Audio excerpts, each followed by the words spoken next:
Coming up on Roland Martin Unfiltered for Monday, April 8th, 2019. Hello, I'm Robert Patillo, sitting in for Roland, who's on the Tom Joyner Morning Show cruise. The Baltimore City Council calls for embattled Mayor Catherine Pugh to resign. She's embroiled in a scandal where her organization and her businesses have forced the city to buy hundreds of thousands of self-published children's books. Also, Cook County State's Attorney Kim Foxx speaks out about attacks on her handling of the Jussie Smollett case in Chicago. The Chicago Police Union and 30 suburban police chiefs have called on her to step down. She won't. We're going to hear more about that. A suspicious and disturbing pattern of 3 fires at black churches in a parish in Louisiana. We'll talk live with a reporter covering the story. A routine traffic stop in Louisville, Kentucky ends with a black teenager in handcuffs. The video shows the fear young black men face in even seemingly routine interactions with police. There is a lot of concern over this video in the community. The head of the local Urban League joins us. Also, Joe Biden and his hands-on style of campaigning has raised the question of whether the Me Too movement has gone too far. Melody Span Cooper, the owner of radio station WVON in Chicago, thinks it has. She joins us live. It's time to bring the funk on Roland Martin Unfiltered. Let's go. Whatever the biz, he's on it. Whatever it is, he's got the scoop, the fact, the find. And when it breaks, he's right on time and it's rolling. Best believe he's knowing. Putting it down from sports to news to politics. With entertainment just for kicks, he's rolling.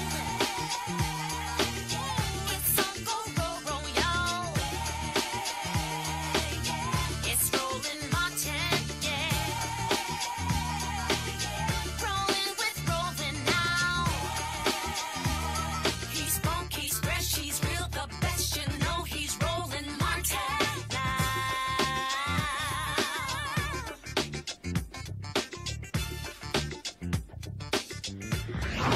Martin. Hi, I'm Robert Patillo, sitting in for Roland Martin. Today, the Baltimore Mayor Catherine Pugh took another tough political hit today when the entire city council urged her to step down.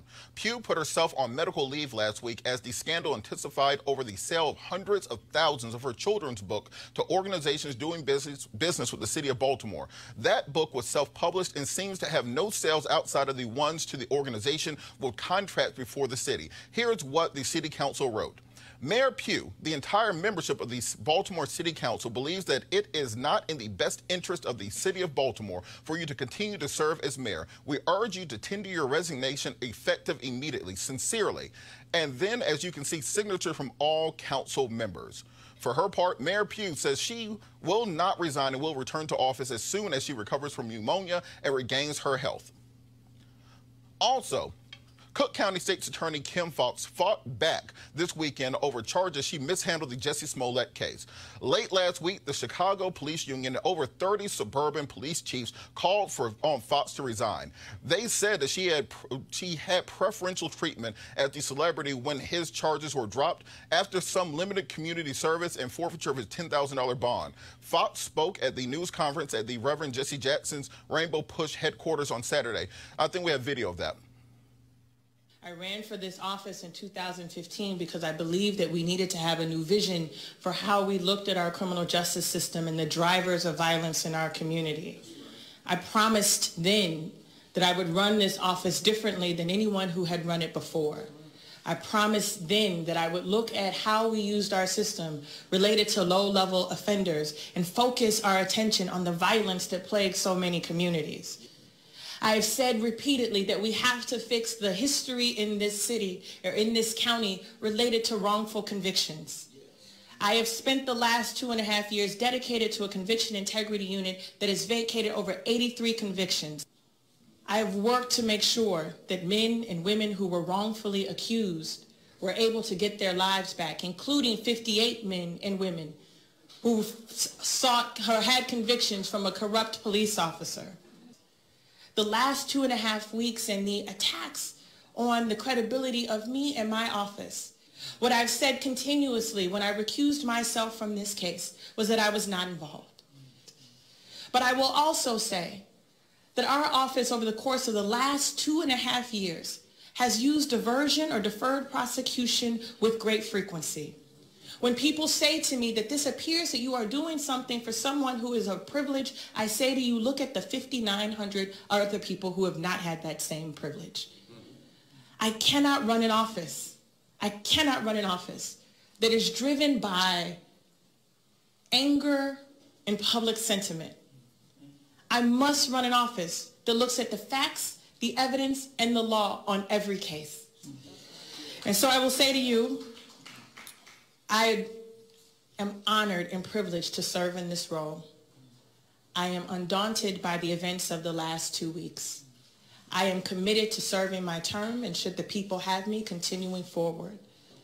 I believe that this has sparked a reason for us to have a conversation about where we really stand on criminal justice reform.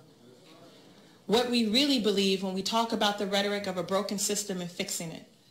It means that you have to have fidelity to that. And the efforts that I've had on criminal justice reform that were once celebrated by many in this county that are now being attacked because of one case and one celebrity, I think we have to ask ourselves, what is this really about? I've been asking myself for the last 2 weeks, what is this really about? And as someone who has lived in this city, who came up from the projects of this city to serve as the first African-American woman in this role, it is disheartening to me and to the women and men for whom I represent that there is not a place I go that I don't represent for Cabrini. That's right. That when we get in these positions, that somehow goals post change. That's right. We know that. Somehow when you do the best and that you put our office on national standards, there are people watching what we're doing in Cook County around criminal justice reform, and yet. So I will tell you that this is personal. It's personal. Joining us today on our panel is Janice Mathis, Executive Director for the National Council of Negro Women, Michael Brown, former Vice Chair of the DNC Finance Committee, and Amisha Cross, a political commentator for Sinclair Broadcast Group. Welcome, everyone. And we're going to toss this to Janice first because you, of course, have worked with Rainbow Push Coalition. You are closely tied to politics in Chicago also. What's your take on the Kim Foxx controversy? Well, actually, as I listened to that, and that was my first time hearing it, I was listening with the ear of a practicing attorney.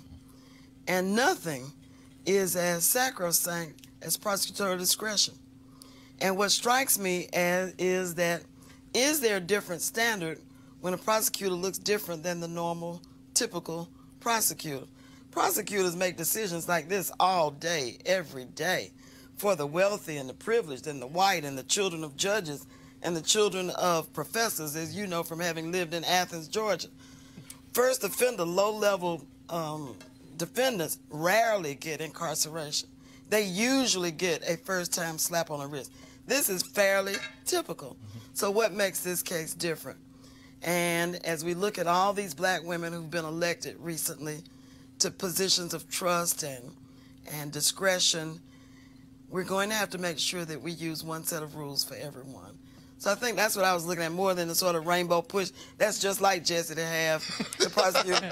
I mean, Kim Foxx, she was at push all the time before she was elected, all the time she was campaigning, as was Barack Obama at push all the time when he was a state senator. So it's not unusual for people to go there, especially when they're in a little bit of trouble. Nothing like having the Godfather of Soul standing there with you when times get a little tough. Misha, you're Chicagoan. What's your take on this? Absolutely. So I've known Kim for a long time, actually worked on her campaign and served on her transition team. I think that, as was previously stated, you have someone who used prosecutorial discretion, who has come out and said there was not enough evidence there to be able to actually prosecute him in that way. So I think that it was very smart. In addition to the fact that there has to be an understanding that the police officers across Cook County, as well as those within CPD themselves, have had a hard line against Kim Foxx since she took that office, in particular because of the extreme changes that she was going to make to the system.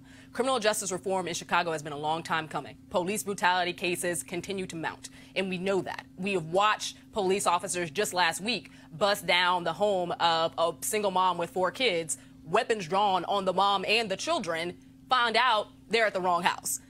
this type of thing happens in Chicago all of the time. In addition to, again, countless cases upon cases of officers getting off, even though we have video evidence and everything else of them committing brutal acts against black men and black women. And Kim Foxx came in with the strategy of cleaning that up. She came in with the strategy of reducing sentencing. She came in looking at a lot of the drug charges and seeing that marijuana was the cause that a lot of and their dreams shattered in the city of Chicago. And I think that for anyone who was a voter in the city who understood what the city looked like before she got there and the work that she's been doing, the move to protect her is very real. Absolutely. And the only time I've ever had a gun pointed to my head in my life was a Chicago police officer right next to the old LA Fitness in Chicago at 47th and right there at 47th and Drexel. So City of Chicago police have more stuff to worry about than Jesse Smollett. Clean up your city and quit worrying about that. Next story, three suspicious fires at black churches in St. Landry Parish in Louisiana. The state's top arson investigators said late last week that they discovered several patterns at the three crime scenes. State Fire Marshal Butch Browning did not explicitly link the three. The churches are St. Mary's Baptist Church in Port Barre, Mount Pleasant Baptist Church, and Greater Union Baptist Church, both in and around Opelousas, Louisiana. Greater Union has served worshipers for over 100 years. Reverend Gerald Toussaint is the pastor of Mount Pleasant and told ABC News that the church is not that building, the church is the people. The burning of the black churches has a long and sordid history in America. During Reconstruction and the Civil Rights Movement, black churches were regularly targeted with bombings, violence, and fire. We all remember that Dylan Roof murdered 9 people at the Mother Emanuel Baptist Church in Charleston, South Carolina, not as well known as the nearly 200 years before Emanuel AME's predecessor had been burned down in 1822. Charleston's white civic leaders feared an insurrection by the city's enslaved residents. Joining us now is Ashley White, a reporter from the Daily Advisor in Lafayette, Louisiana. Miss White, how are you? I'm great. How are you? I'm doing wonderful. So give us some context from on the ground, what exactly these churches meant and what the investigation around it entails. So state authorities have not linked these fires together yet. They've gotten really close to saying that they're linked, that there are patterns between all three of them, but haven't come out right and said it yet. But these churches are really important to these communities. St. Landry Parish is about 40% black, and so these churches mean a lot, and they've been around for a long time. As you were saying, at least 2 of them are 100-year-old churches. And with that, what are people in the community saying about these? Do they think these are just 3 random incidents, or do they see a link between them? The church leaders think that there's a link between them. And I think they're waiting for the authorities to come out and say that. But they're also being really supportive of each other. And the churches that are still standing are opening up their doors to these churches who have been affected by this. And you said that the communities rallying around these churches. What are the plans to rebuild, or have they even gotten that far yet? They haven't gotten that far yet, as far as I can tell. I spoke to one of the reverends today, and they haven't even really started accepting any sort of funds to start rebuilding. I think they're still kind of in shock a little bit and are still waiting for the investigators to wrap up anything that they need to do before they start moving forward. Have there been any plans to heighten security around other churches in the parish, or other measures being taken to secure other historic black churches? The sheriff in the parish has stepped up patrols in the area, and part of the problem with these churches is that they're in really secluded areas of this parish. So it may have made it a little bit easier for these fires to happen. And other people have suggested to the reverends that they install security systems just to keep an eye on their churches. And you said other churches in the area are opening up their doors to try to bring these parishioners in, get them somewhere to worship. For people who might want to donate or be involved, have they set up any apparatus of that nature, GoFundMe pages, anything like that for people who want to help support these church members? Not yet. I've got in contact with one reverend today, and have reached out to the other two to ask them that exact question. And one of them has said that anyone who wants to donate should reach out to him directly. And that is the Reverend at Mount Pleasant Baptist Church. But the other two haven't said anything. And with that, how is the local press working to make sure that the word gets out on this? Because I think part of the vigilance that will come, part of people being able to protect their churches will come from knowing more about this. So how's the local press covering this? We are reaching out to the state authorities, and they're keeping us as much in the loop as they can. We're all keeping in contact with the reverends and seeing what they need and how they're doing on a day-by-day basis. And we're just trying to keep in contact as much as possible, and the state authorities are being as communicative as they can. All right. Well, we want to thank you so much for your vigilance on this story, and keep us informed of any new developments, particularly if we determine that these church burnings were linked. Thank you so much, Ms. White. Thanks for having me. All right, we're going to go back to the panel. Michael, what's your take on this? Do you think that there is a connection between these church burnings? I think that's pretty clear. I think the issue is what to do about them and how to keep them from happening. That's the problem. I mean, we know today the Revolutionary Guard in Iran was slapped with the terrorist tag.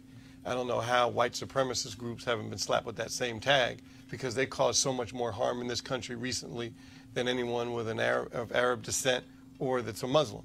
So it seems to me that the playing field is not level, and folks aren't being treated the same. I have no problem if I don't call him what, I call him 45. If he decides to slap the terrorist tag on that group, fine. So slap the terrorist tag on these white supremacist groups as well. Janice, how would that work? How would we be able to identify kind of an ambiguous idea as being a terrorist group? Because the group, they changed their names, they changed their affiliation, but the same ideology stands. How exactly can we fight back against this rise in white supremacy? You're reminding me of the question that Facebook has been asking themselves for the last month or so, and finally they came down on the right side, that there is no distinction between white supremacy and terrorism and xenophobia. All these philosophies sort of blend together. I tell you, they may not be linked to each other, but I tell you what they are linked to. They all linked to 1600 Pennsylvania Avenue and the sense of permission that people have to express their basest fears and their worst nightmares in action. I have no doubt about it. I think about the work of the Southern Poverty Law Center, and certainly they keep statistics and they keep watch. And we used to have a Justice Department that kept active watch on suspected terrorists, and certainly some of these violent types ought to be on those watch lists as well. And Amisha, it's interesting because these attacks, as we said in the opening, are always linked to black churches, because they know that's where we organize. They know that's where the spirit, the heart, the soul of community is. Why do you think these groups are expanding their attacks on black churches at this time?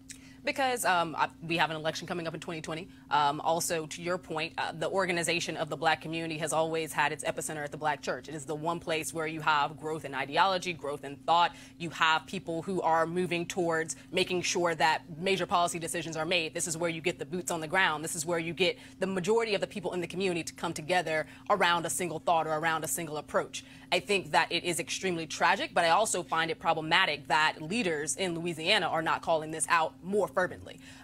If this had happened and it was another group or another group of individuals, let's say it was the Muslim community, you would hear something that's very different. Jewish community, you would hear something that's very different. When it happens to the black community, it is really shameful that we have, first and foremost, have a president who seemingly carte blanche is okay with this going on. He has not rebuked it in any real form, but he has also given rise to people who already had these innate senses and thoughts amongst themselves, but now feel it necessary to act those out. And I think that as we continue moving forward and watching the rhetoric of this president and this administration continue to go unchecked, you're going to see more issues of violence against African Americans. Well, on that point, Michael, you're a former DNC finance chair. We see a lot of politicians show up at black churches around election season. They'll sit in the pews, they'll shake the tambourine, campaign, they'll kiss the first lady, all those things. But when black churches are getting burnt down, they get very recalcitrant in calling those things out and actually supporting those churches, actually putting police guards around those churches. It shouldn't be the onus just on the churches. If you know these churches are in danger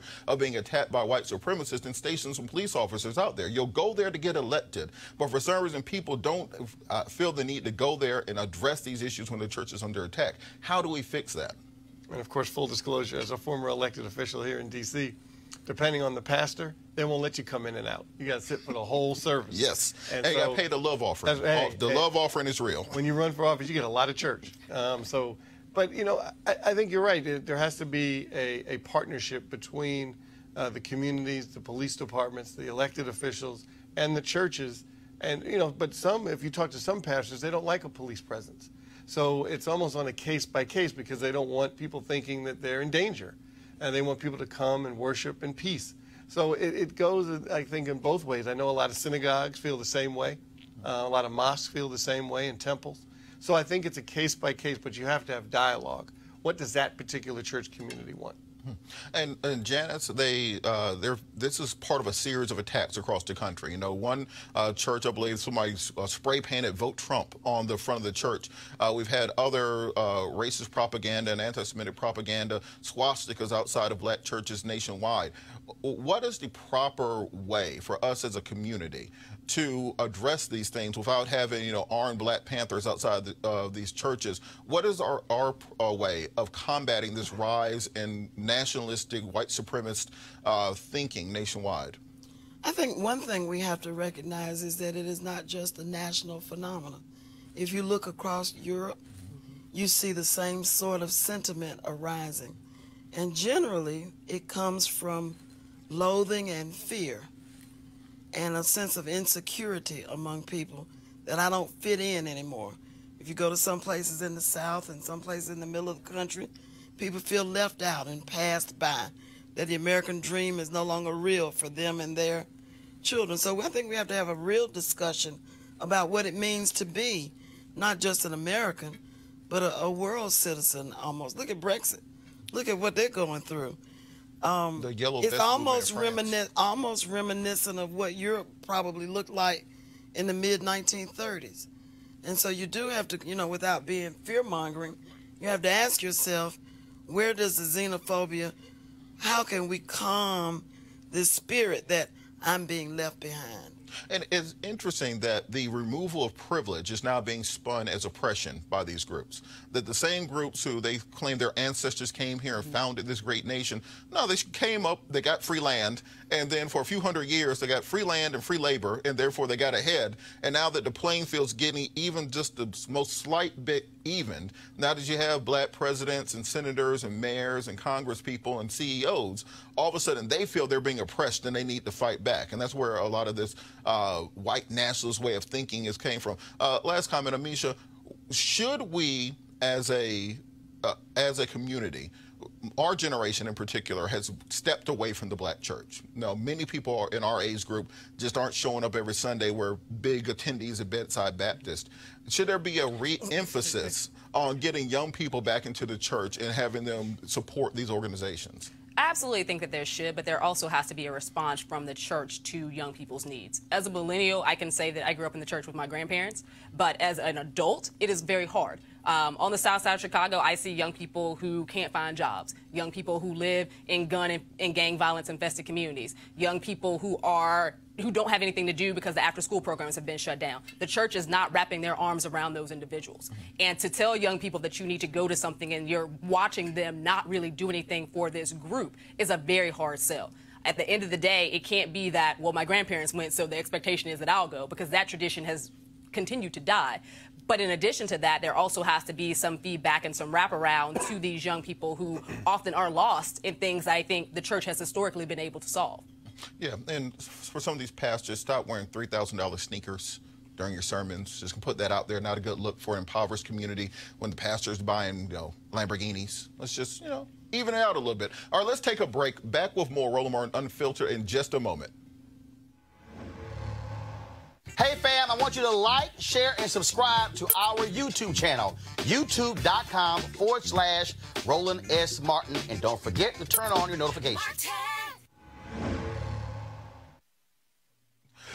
And now a word from one of our partners. You have plenty of pictures in your home, but you've never seen anything like this before. Introducing Easy Tile, the world's first photo tile made of sleek and ultra lightweight glass. Easy Tile makes it super simple for you to use their exclusive app for iPhone and Android to upload as many photos as you like. Then they print them out on tempered glass. Your order arrives on your doorstep in just days, and that's when the real fun begins. Because with Easy Tile, you'll transform your living space with a gallery wall that will amaze each and every guest. Easy tiles are even simple to hang. No hammer and no nails. And because they're mounted on small risers, they appear to float on your wall. Easy to order, easy to hang, and guaranteed for life. Now you can save 30% on any sized order, plus get free shipping on the order of 4 or more. Just download the free Easy Tile app at easytile.com and turn your best memories into beautiful glass wall art. Plus, save big now with this special radio offer. That's easytile.com. Hey, fam, want to check out Roland Martin Unfiltered, the blackest show on all of digital, cable, and broadcast. Check out our audio podcast. There's only one daily digital show out here that keeps it black and keep it real. It's Roland Martin Unfiltered. Press play.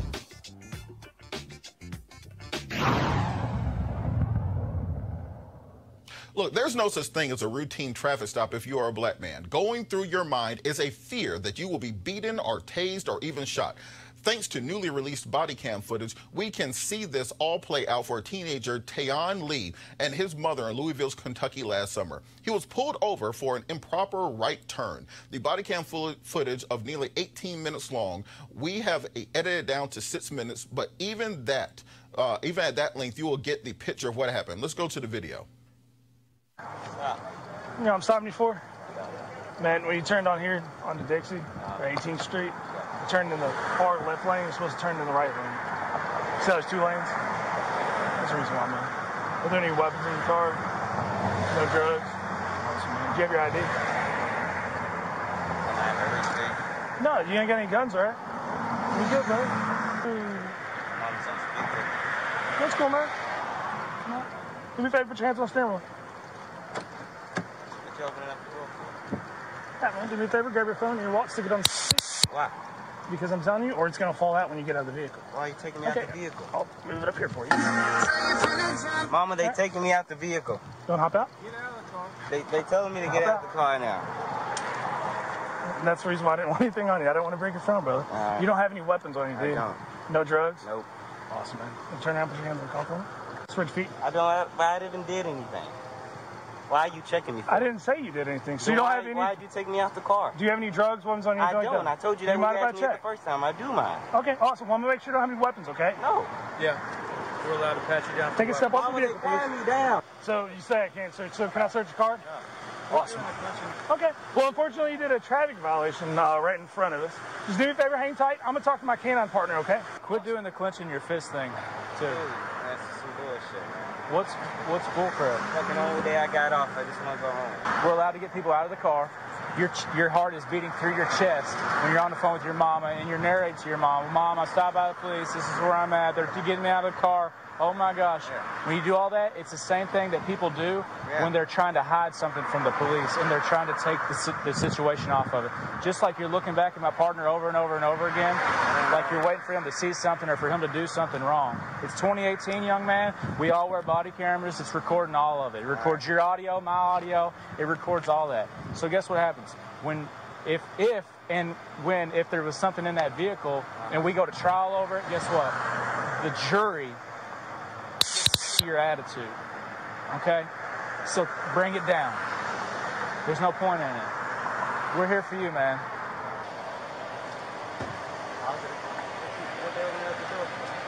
Put your hands on your back real quick. Put your hands on your back.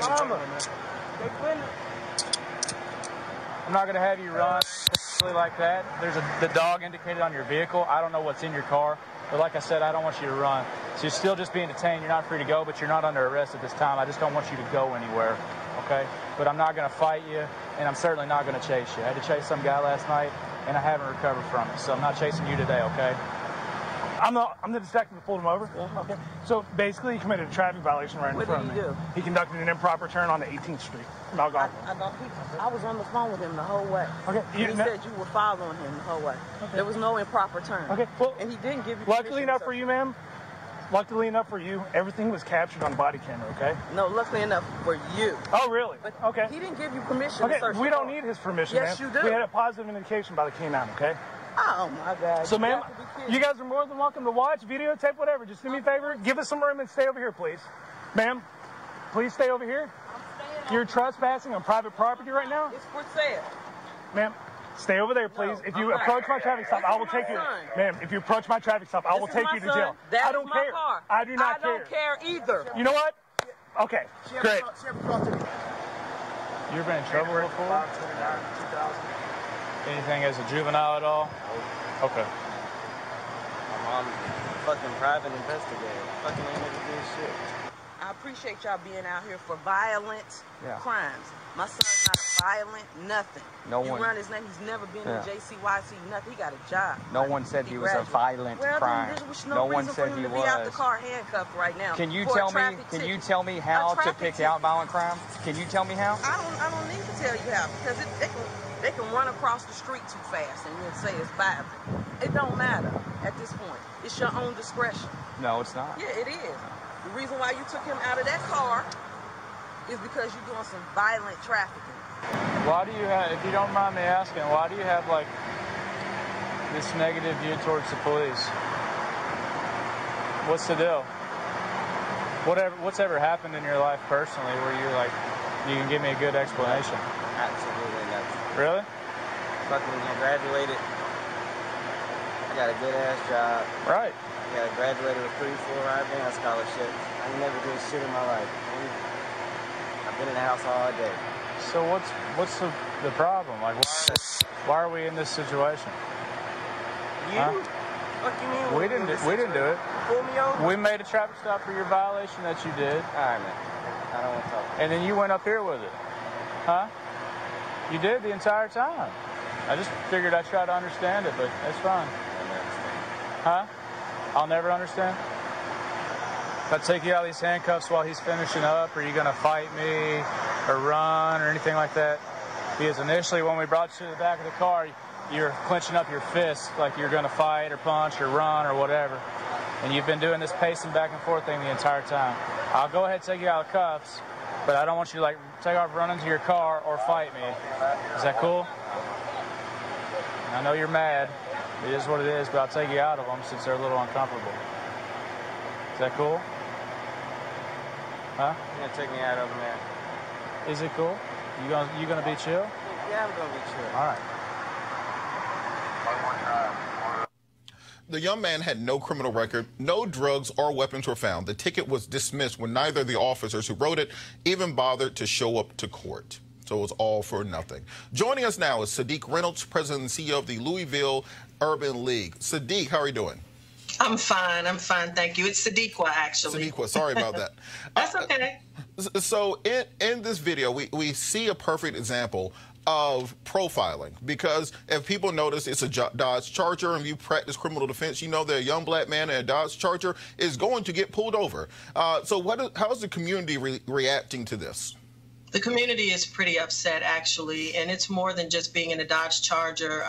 The frustration for a lot of community members, myself included, is the location. We know that someone in another part of town would not have been treated in the way that this young man was, and we're very concerned. It's not the first case. I think, this is a city that's really trying hard to be more inclusive, to make strides around diversity and inclusion, and this is just another black mark. And so we have got to work hard. Our police department really does have to do a better job. And what are city leaders saying about this? Has there been any efforts to retrain, reform, anything being put in place to stop this from happening in the future? I don't have an answer for that. Certainly, community members are pushing for some additional training. If this is, in fact, policy, I mean, if you think about the dogs in the 60s and what that feels like to have this young man waiting on the side of the road until they can get the dogs. And that's where I think they run into a legality issue, right? So they have the right to pull him over. That's fine. They pulled him over. They said he made a wide right. But there's no indication, there's no reason for us to believe that they have a reason to keep him held there until they can bring those dogs in. It just doesn't make sense. And this is not the first time this has happened. We actually, as you know, I'm the president of the Louisville Urban League, and one of our board members happens to be the chief circuit judge. And there was an opinion from a 2016 case that says you cannot do this. You can't hold somebody on the side of the road waiting for the dogs to come. There's no probable cause for that. So what's the advice for young people, particularly for young African-American males, when they are interacting with police? Because in this case, this young man did everything that we tell them they're supposed to do. You keep both hands on the steering wheel, you don't make any sudden movements, you answer respectively, and he still found himself in handcuffs on the side of the road. So what advice can we give this young generation in interactions with police? I think we have to continue to tell them to do what he did. Keep your hands in sight, follow instructions. I understand that he used some foul language, and some people may be upset about that, but I think he really was very composed. The sad part for us as adults is I don't know what we tell our children. I mean, that is the scary part. I don't know how we protect ourselves. What do we do? Because even when we are following the law, we're at risk. And so I've really been frustrated with thinking about what it would be like to be the mother on the side of the road there and having to watch this happen with your child. I mean, a mother's charge is to protect and to not be in a position to be able to do that. And your child is doing everything you said do, and it's not good enough. I mean, because the condescending conversation, the poking, the provocation, the asking about the juvenile record, all of those things. All we can do is tell our children to comply, do what he did. Call your mom, call somebody when you're getting pulled over, and it still may not work, baby. I guess it worked in a way. He's alive. Well, and that's a great point that you bring up about him being alive, because I think the body cameras are probably what kept that boy alive and from getting into even more trouble. When did body cameras become mandatory in Louisville, and what can we do to kind of push that in other areas? I think we've been using body cameras here for at least 2 years, maybe 2 or 3 years. I'm not sure exactly how long it's been. And what's interesting to me about the body cameras is it seemed as though those officers really thought they were very aware of the cameras, very aware that they were being recorded. And I think they felt very good about their interaction, which I think speaks volumes about the difference in how community feels they should be interacting with police versus how police feel they should be interacting with the community. Body cameras are a good thing, but I also think this country is going to have to be responsive when we see these sort of negative interactions, when we see, this wasn't a shooting, thank God, but we've seen plenty of that, and it's all caught on tape. And so we've got to really make some decisions about how it is that we progress as a country, and certainly Louisville has to make some decisions about what we do moving forward as a city. All right. Well, thank you so much for the work you're doing in the community, Ms. Reynolds. And I think it's important to use this as a teaching moment for other police and other jurisdictions to analyze how they interact with young African Americans in this issue of racial profiling. Thank you so much for joining us. Thank you. All right, I want to hop back over to the panel. Amisha, you work intimately with criminal justice reform. Now, I know police officers and police unions who will say they saw nothing wrong with what officers did there. How can we break that divide where officers think that's a completely fine interaction, but we know as a community that chilling that effect that can have on our young people, not just now, but potentially for the rest of that young man's life and for the young lives of others? There has to be more training and understanding amongst the police officers themselves as to how they are viewed in the community.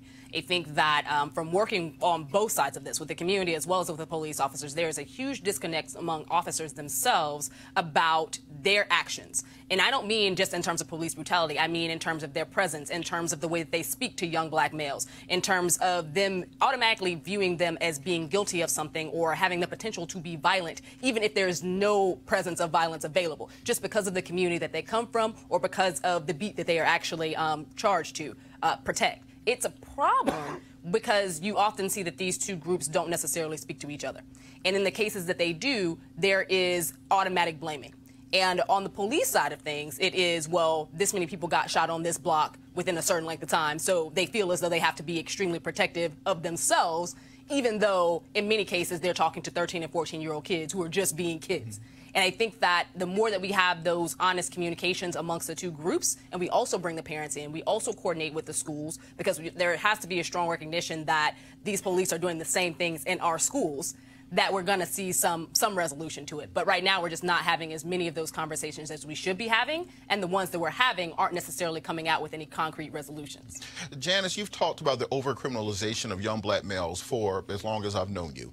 And as I was mentioning earlier, the only time I've ever had a gun put in my head was by a Chicago police officer. I was actually coming back from the law library, took the bus down to Lake Shore and 47th, was walking down at about 12 o'clock at night. It was about maybe 5 degrees, so I had a hoodie on, and next thing you know, I'm on the hood of a Chicago police car with a gun to my head. They searched me and then just sent me about my merry way, and that was it.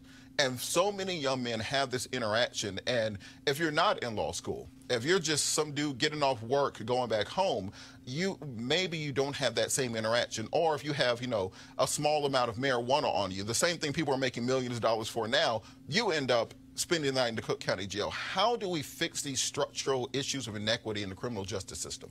You put your finger, I think, on the right issue, and that is the structure of things.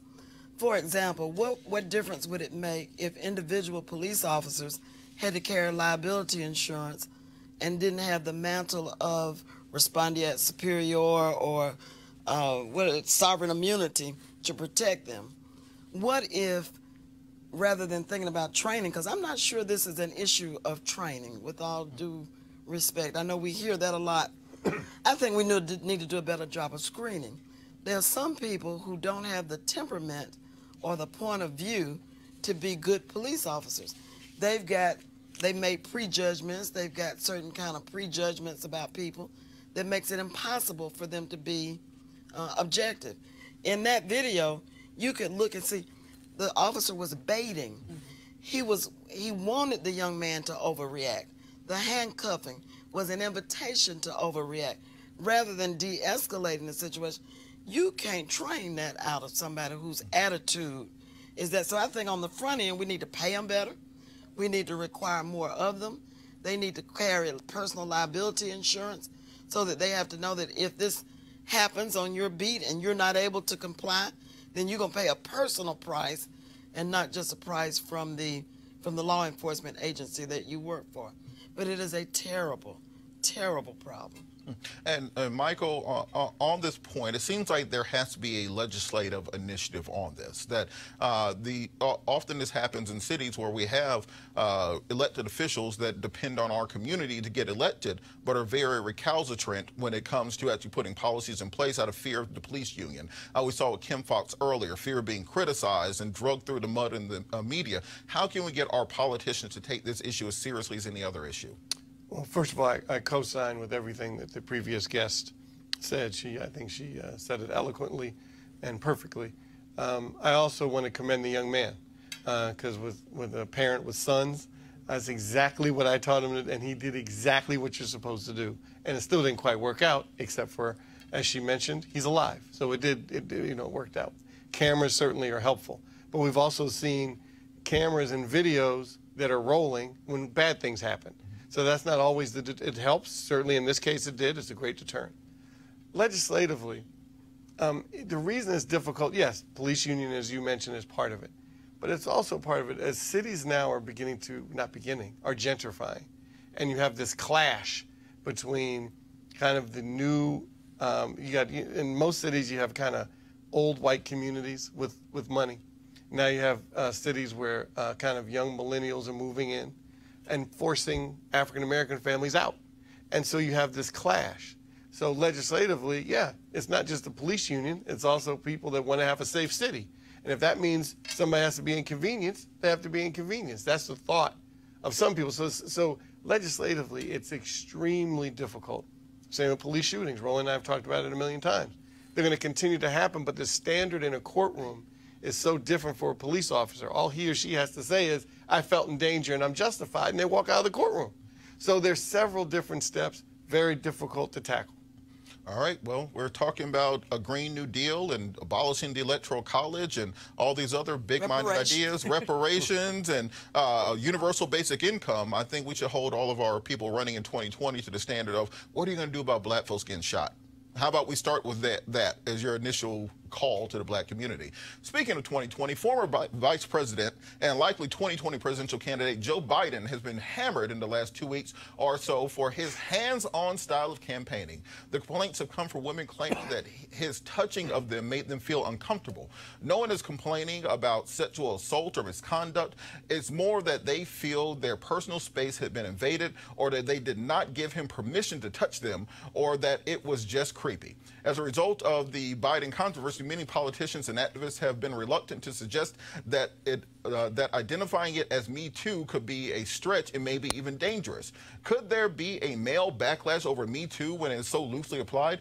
Joining me to talk about this is Melody Spann Cooper, chairman of Midwest Broadcasting Corporation, owner of WVON Radio in Chicago. Welcome, Ms. Cooper.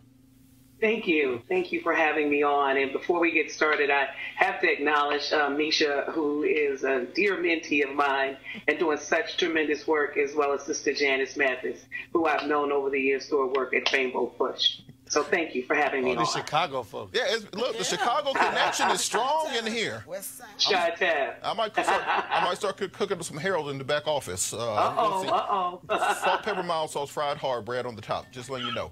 All right, but you got to interpret that. Yeah, you got to say it all really quickly. Because the person behind you in line does not have time to playing around with you. So, that's right. But, you know, it was interesting reading your article on this, because Friday I wrote a very similar article and forgot to publish it. And then when I read yours, I was like, yours is way better. So on this idea of the widening of the Me Too movement, you know, it started off R. Kelly. Bill Cosby has people drugged and knocked out for 50 years. R. Kelly got a sex dungeon full of children. Harvey Weinstein is raping people left and right. And now it seems it's gone to, he made me feel kind of creepy. So how do we find a middle ground and a manageable standard for this? Well, we have to do that. I actually wrote the article based on, even before all of this happened, with the exception of Bill Cosby and Harvey Weinstein, I'm writing a book called The Girlfriend's Guide to Closing the Deal. And I talked about the hashtag Me Too movement in this book and how women at the table, we're always one or two of us at the table, and men having to negotiate how to deal with us in this Me Too movement. I actually started walking in rooms with gentlemen I've known for years, and they are extending their hands for a handshake versus the hug that we used to get, because we know one another and because we like one another, we care about one another. And I think we set a dangerous precedent for women who could stand to be set back tremendously if we think that men are going to negotiate this. And I talk to ladies and tell them that men still rule the world. 94% of our corporations are being headed by men.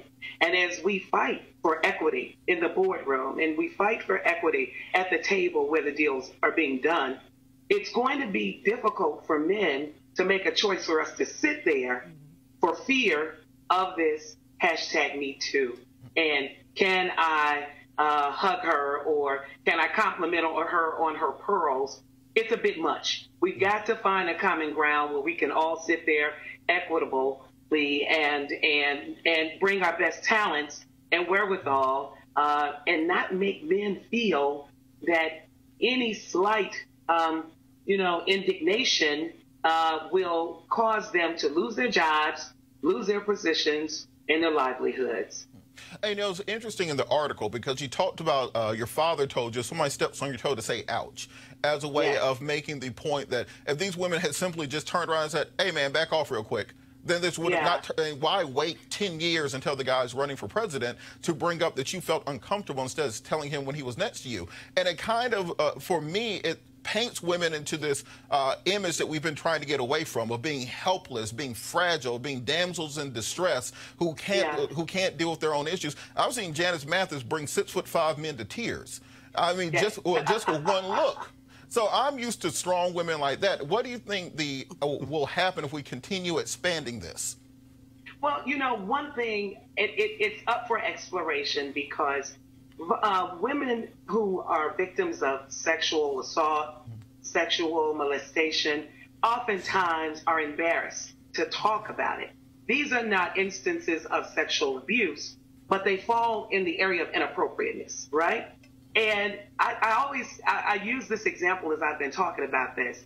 This generation that has come up and is empowered by this hashtag Me Too, they're a different generation. You all remember Family Feud, and Richard Dawson would actually kiss on the lips every woman that was a contestant, right?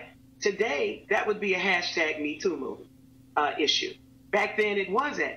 And so we have to be patient on both sides as we figure out how to navigate this. But I will tell young women this.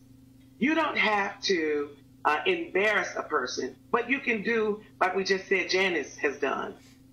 You have to reach a level of confidence and evolvement where if Mr. Biden or anybody else comes up and it makes you feel inappropriate, you feel that their actions or interactions with you are inappropriate. Hi, Mr. Biden, it is really nice to meet you. I just want you to know I'm feeling a little bit uncomfortable that you are in my personal space. Now, that is respectful, and the most important thing it will do, it will allow him to back up.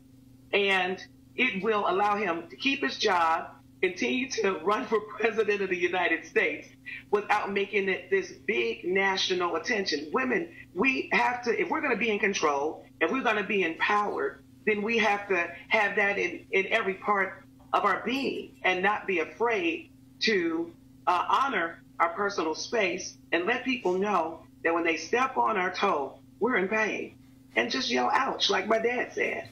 All right, great article. We look forward to the book coming out. Thank you so much for joining us today. Thank you for having me. Thanks. We're going to go back to our panel. We're going to start with Janice, because you've been navigating this male-dominated world for the majority of your career, and you started out before there was this this extra emphasis on appropriateness, and particularly in the church and civil rights organizations, we see all sorts of inappropriate things happening. So how do we balance the sins of what were, but not overreact to things now where every single slight is considered a Me Too moment? I think Melody put her hands on it, and it's about balance. And it's about being confident enough and assured enough that the society will back you up to be able to say, no, you know, I'd really prefer that you call me Janice. And it's also about, you know, sometimes we as women want to have it both ways. We want to be dainty and attractive and submissive because we think that's sexy or whatever, appealing. But we also don't want to be taken advantage of. And so you have to pick your spots, I think, so that when you're in a business environment, don't be laughing and grinning and carrying on and acting like it's all right sometimes, and then go home and tell your girlfriend how creepy it was. If it was creepy, say so. He'll get over it. And then be authentic. I think, what do y'all say? Keep it 100. keep it real, and then generally you're on safe ground. But I, for one, am delighted that young women are able, and older women, whoever, are able to express when they feel discomfort. Because I grew up in an era, I kept something heavy on my desk. So if somebody came around my desk, I could club them with it. And I didn't tell my dad because he'd have killed him. And, you know, so I'm glad the young women now have more options than something heavy on their desk. I'm telling y'all, Janice made a 6'5" man cry right in front of me when I was 19. Broke him down to the cellular level. And Amisha, you're navigating this this world now in politics and in media. But do you think there will be what they're calling a man lash, where men backlash and just say, you know what? If I can't shake your hand, if I got to be on eggshells around you because I'm going to get on the cover of Time magazine, if I say hi to you, you're not coming to drinks, you're not coming to happy hour, you're not coming to the cigar bar, you're not coming to the golf course with us, and women miss out on opportunities because of that. How can we prevent that from happening? You don't want men to turn into Mike Pence, where you won't even be in a room with a woman without his wife present just to protect himself. Know thyself. Mike Pence may need to not be in that room. But I will say that I think that we're already there.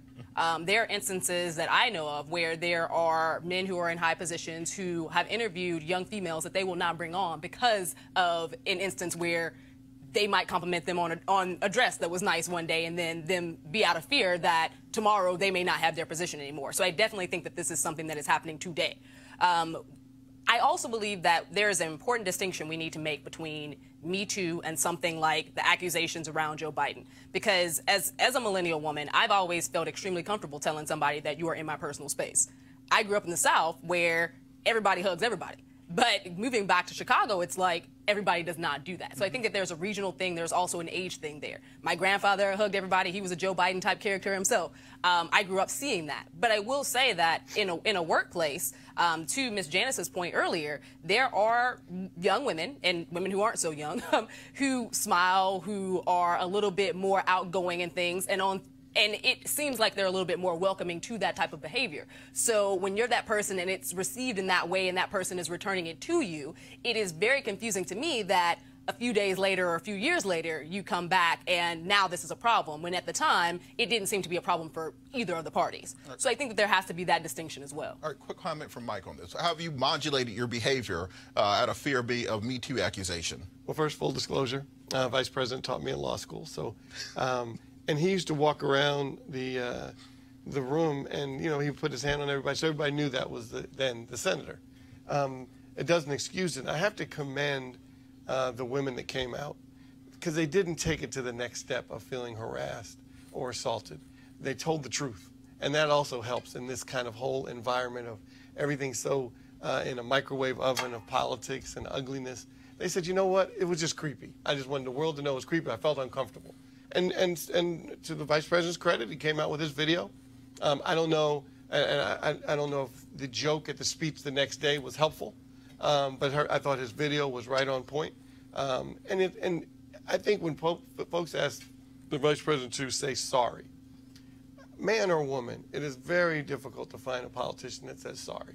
Because once you say sorry that first time, then no matter what mistake you make, get sorry, and it kind of keeps going. So I get that.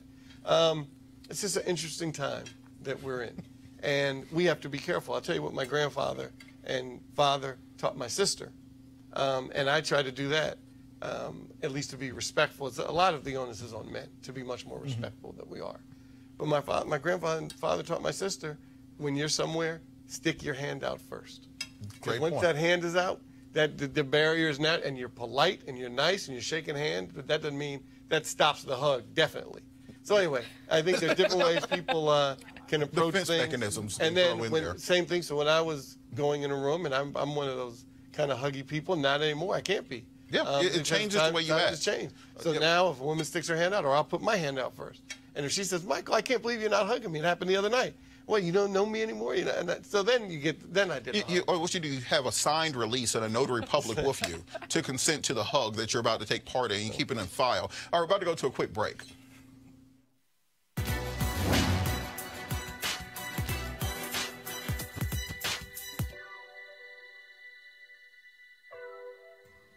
My message is about changing our way of thinking about women in abuses of power.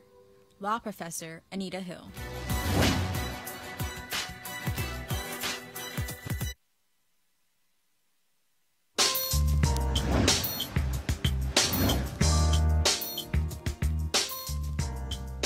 Today's HBCU Giving Day School is Arkansas Baptist College. Arkansas Baptist College was founded in 1884 and is located in Little Rock, Arkansas. Notable alumni include Michael Dyer, Lewis Jordan, William T. Dixon, Pastor Charles Harrison Mason, and many more. To support Arkansas Baptist College, please visit arkansasbaptist.edu. That's arkansasbaptist.edu.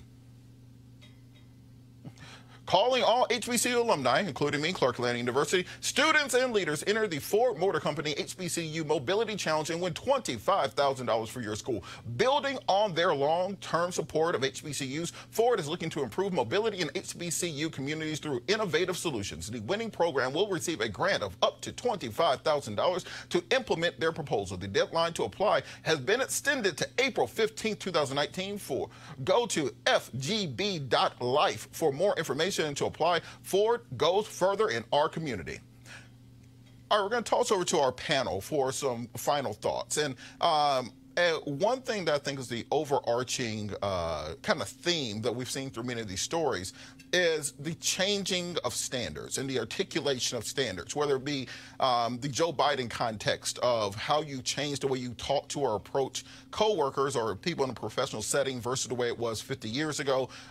Standards and consistent standards when it comes to police officers when they interact with people, that you don't treat rich people and poor people differently. You don't treat young African-American men and old white ladies differently, having those consistent standards. So with the shifting of times and shifting of the narratives, how do you think we can get everybody on the same page when it comes to what's appropriate? Because as we said, in that police situation, there are plenty of police officers, a couple of them texted me during the show, saying they saw nothing wrong with that interaction. They thought the police did everything right. And they can't understand what the problem is. The same thing with the Joe Biden situation, where there are many people on one side who say, well, I don't see anything wrong that Joe Biden did, and then other people who say, hey, I don't need no creepy 70-year-old white man rubbing my shoulders at work. You don't need to rub my shoulders to be at work. It's not involved. So how can we get people on the same page on many of these issues? I'm going to toss it to Amisha first. I think that first we have to recognize that culture does shift things. If we're talking about policing issues, one of the things first and foremost is that what we see is that a lot of what occurs in black communities just simply does not occur in white communities. If this was a 16, 17-year-old young white male, we would not have even had that video. He would have got off with a citation, or maybe the police would have just drove right by and not stopped him at all. I think that it's very important that as we look towards where culture is going, that we also take cues from our past that help us to navigate the future. And Janice, we talk a lot about the different way that different generations handle things. As you said, your solution to issues might have been keeping a heavy object on the desk. And I also think we need to applaud the young man's mother in that situation, because my mama would have been under the jail. They would have been taking all of us to jail if you put handcuffs on my mama. Like, I don't think y'all understand exactly how this would have went, and it would not have gone well for anybody. But how do we navigate these cultural shifts, these generational shifts, where maybe the young people can learn not to be so uptight and sensitive at all times, but also we can hold people accountable by today's standards, even though they can use the excuse like, look, I'm old. It was okay back in my day to come rubbing somebody on the shoulders at work. That's just what we did. How can we kind of modulate those two things? I don't know if you will ever modulate behavior to the extent that we probably need to. I think about the 50s and the 60s when we went from a rigidly segregated society to a more egalitarian democratic society. What came first was that the law changed, and people eventually, over time, adjusted their behavior. The law changed in 1954. I was born in 1954. I didn't go to an integrated public school until 1967. It took a long time for behavior to catch up with the law. And so I think we may be in another one of those moments when it comes to Me Too or police brutality. First, we got to work on changing the structure of things, which was your point. The other thing that disturbs me a little bit is that we can't give up on the project of democracy. We can't let ourselves become so cynical that we think that what separates us is bigger than what binds us together. And so when you see people willing to shave points with voter suppression because they think they may no longer be in the majority, or you see people willing to appoint right-wing judges because they're afraid that the court systems may not favor them as much as they used to, not only do we have to play by the same set of rules, now we have to honor the rules that got us to where we are now. I think that would be helpful. And Michael, piggybacking on Janice's point about changing laws, changing policy, what we saw from the LGBTQIA PK+ community about a decade ago was that they petitioned to change the standard for marriage, to legalize gay marriage.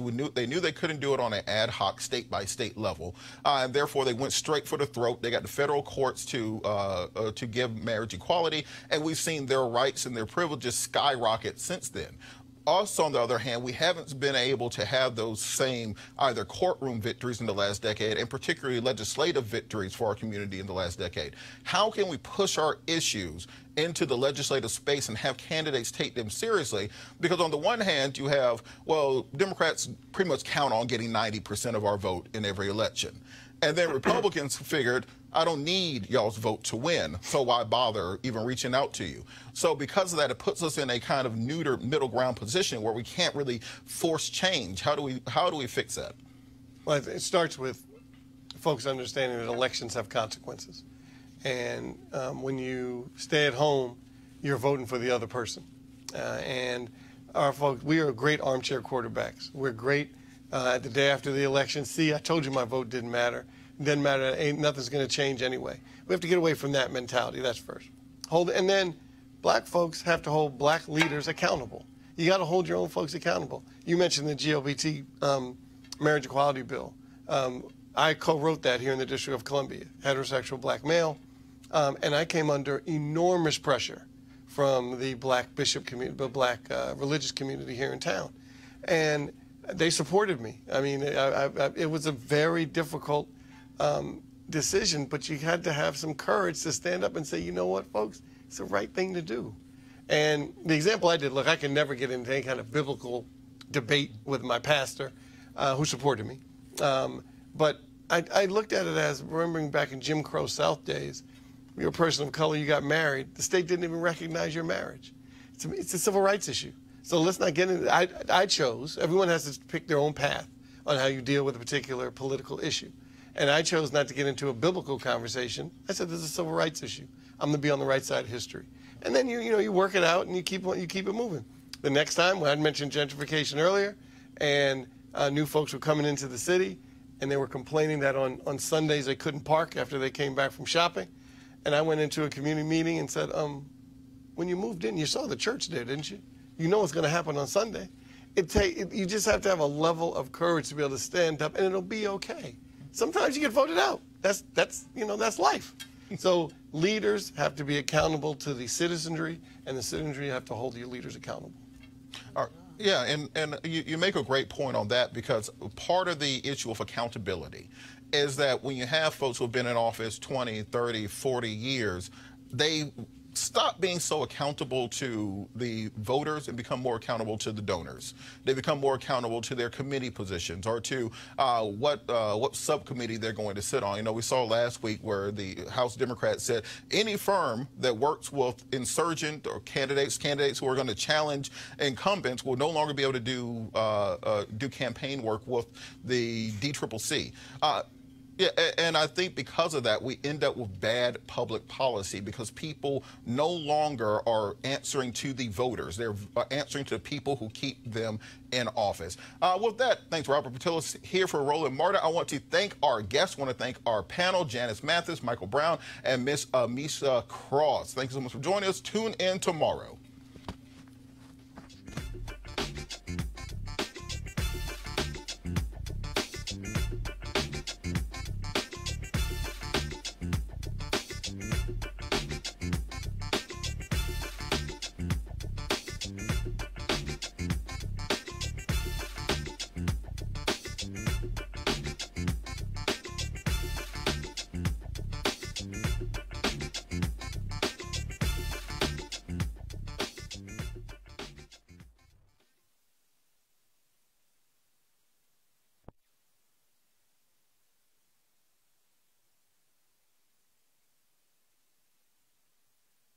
You want to check out Roland Martin Unfiltered? YouTube.com/Roland S. Martin. And subscribe to our YouTube channel. There's only one daily digital show out here that keeps it black and keep it real. It's Roland Martin Unfiltered. See that name right there? Roland Martin Unfiltered. Like, share, and subscribe to our YouTube channel. That's youtube.com/Roland S. Martin. And don't forget to turn on your notifications so when we go live, you'll know it. Hey fam, want to check out Roland Martin Unfiltered? The blackest show on all of digital, cable, and broadcast. Check out our audio podcast. There's only one daily digital show out here that keeps it black and keep it real. It's Roland Martin Unfiltered. Press play. You want to support Roland Martin Unfiltered? Be sure to join our Bring the Funk fan club. Every dollar that you give to us supports our daily digital show. There's only one daily digital show out here that keeps it black and keep it real. It's Roland Martin Unfiltered. Support the Roland Martin Unfiltered daily digital show by going to RolandMartinUnfiltered.com. Our goal is to get 20,000 of our fans contributing $50 each for the whole year. You can make this possible. RolandMartinUnfiltered.com.